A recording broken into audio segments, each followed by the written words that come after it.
Old London town was quiet and still.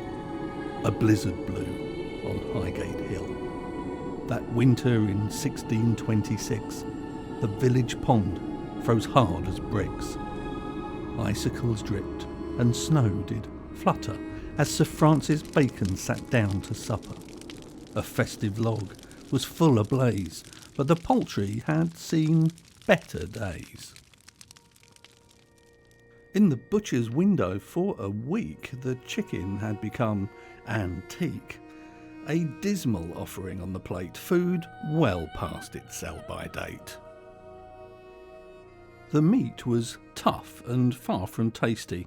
His choice of bird had been too hasty, but Frank was clever and so well read, an idea popped into his head. As he stared at the falling snow, the inspiration began to flow. That dry old bird was poorly chosen, but surely chickens could be frozen. His concept heralding the future, he scurried downhill to the butcher.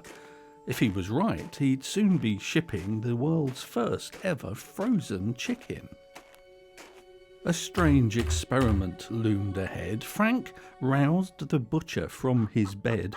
A deal was quickly done, but then who would be the unlucky hen? Fate's fickle finger came to rest on the poor bird with the plumpest breast. The chosen one was hard to catch. The butcher chased it with an axe.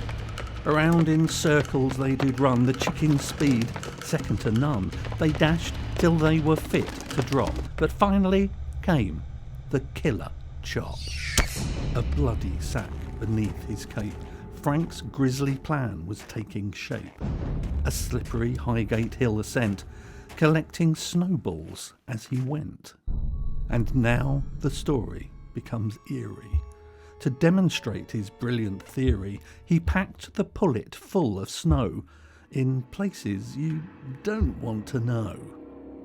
The victim, once alive and kicking, was now a very angry chicken, floating above with a deathly glow, the flesh and blood it used to know. A most undignified demise had passed before the spectre's eyes, and just as things could not get worse, it conjured up a dreadful curse. Collecting snowballs on his own left poor Frank frozen to the bone. So, deeply chilled from toe to head, he retired, sickly, to his bed.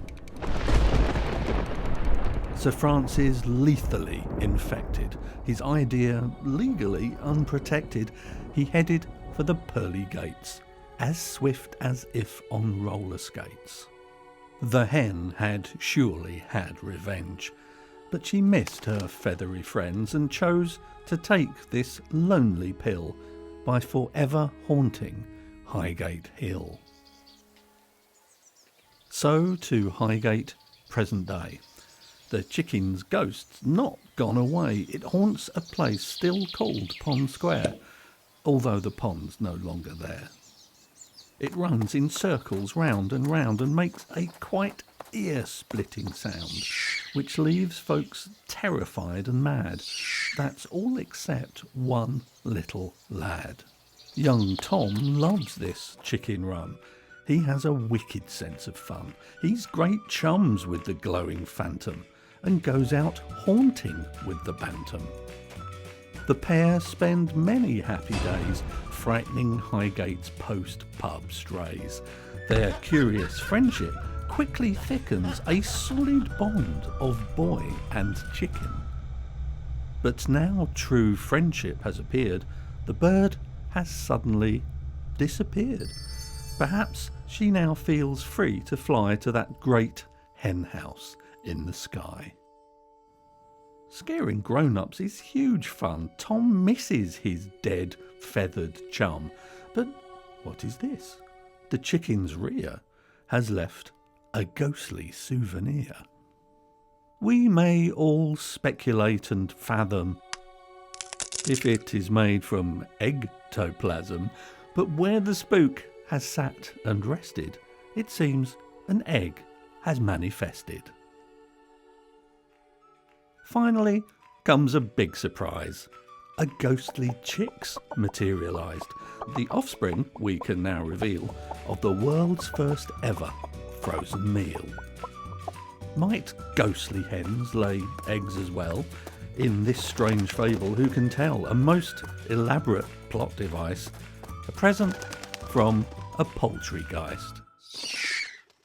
Now second generation spooks appear in Highgate's history books, and ghostly chickens still parade. Excellent for the tourist trade.